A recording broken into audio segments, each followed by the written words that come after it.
अस्सलामुअलैकुम dear students, हमारा आज का टॉपिक है balance of payment.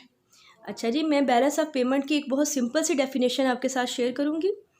It is basically a nation's record of receipts and payments resulting from international economic transactions for a specific time period. फिर से सुने, a nation's record of receipts and payments resulting from international economic transactions for a specific time period.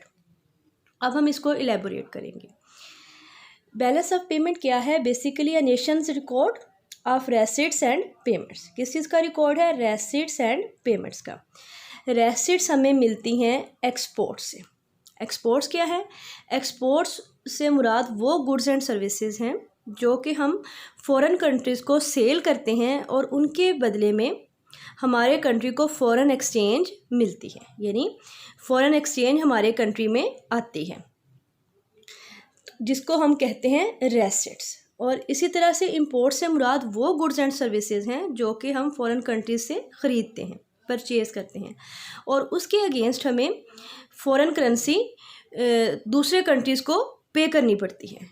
यानी जिस country से हमने वो goods and services import करनी हो, उनकी पेमेंट हमें फ़ॉरेन करेंसी में करनी पड़ती है। यानी फ़ॉरेन करेंसी इंपोर्ट्स की शक्ल में अगर हम इंपोर्ट्स करते हैं तो फ़ॉरेन करेंसी हमारे कंट्री से दूसरे कंट्री में चली जाती है, और रेसिट से जो फ़ॉरेन करेंसी है वो दूसरे कंट्री से हमारे कंट्रीज़ में आती है, हमारे कंट्री में आती है। ठीक है, तो अब क्लियर हो गया कि रेसिट्स हमें मिलती हैं एक्सपोर्ट से और पेमेंट्स हमें करनी पड़ती हैं इंपोर्ट्स में।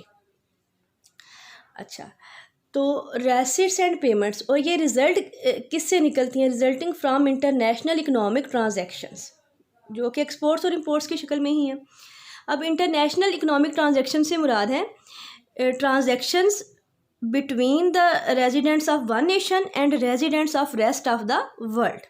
ठीक है, और इकोनॉमिक ट्रांजैक्शंस क्या हैं? ऐसी ट्रांजैक्शंस जो कि प्रॉफिट सीकिंग के लिए की गई हों। ठीक है, इसमें दो तरह की जो ट्रांजैक्शंस हैं वो शामिल हैं, दोनों तरह की। वन वे ट्रांजैक्शंस भी शामिल हैं और टू वे ट्रांजैक्शंस भी शामिल हैं।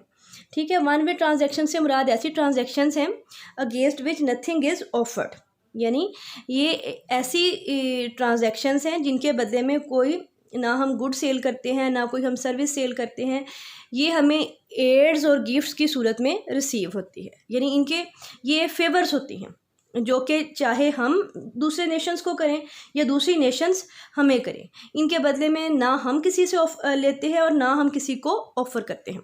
ठीक है, फिर है two way transactions. Two way transactions क्या है? Sale and purchase of goods and services for foreign currency against foreign currency, यानी हम गुड्स को सेल और परचेज करते हैं फॉरेन करेंसी के लिए, फॉरेन करेंसी के बदले में हम उनको इंपोर्ट करते हैं और फॉरेन करेंसी के लिए ही हम उनको एक्सपोर्ट करते हैं। यानी हम गुड्स एंड सर्विसेज को सेल और परचेज करते हैं अगेंस्ट फॉरेन करेंसी। यानी अगर हम गुड्स को सेल करेंगे तो फॉरेन करेंसी हमें मिलेगी, और अगर हम गुड्स को परचेज करेंगे तो हम जो फॉरेन करेंसी है अदर नेशंस को पे करेंगे। लेकिन in the form of one way transactions, अगर हम किसी दूसरे कंट्री को एड देंगे या गिफ्ट देंगे तो उसके बदले में हम उनसे कोई सर्विस या कोई गुड हम उनसे रिसीव नहीं करेंगे, और अगर कोई नेशन हमें एड देती है या हमें गिफ्ट देती है वो भी अपने एड और गिफ्ट के बदले में हमसे कोई गुड या सर्विस डिमांड नहीं करती, ना हम उसको देते हैं। ठीक है, तो वन वे ट्रांजैक्शंस वो होती हैं जिससे जो कैपिटल है वो हमारे कंट्री में आता है या हमारे कंट्री से जाता है, लेकिन उसके बदले में कोई गुड या सर्विस एक्सचेंज नहीं की जाती। और टू वे ट्रांजैक्शंस वो होती हैं जिसमें हमें फॉरेन करेंसी मिलती है for against goods and services.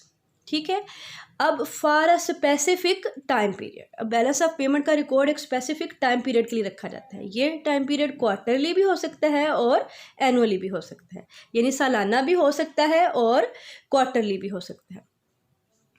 ठीक है, तो अगर हम अब इसकी डेफिनेशन को देखें कंप्लीट, तो ये लिखी हुई है मैंने, a nation's record of receipts and payments resulting from international economic transactions for a specific time period.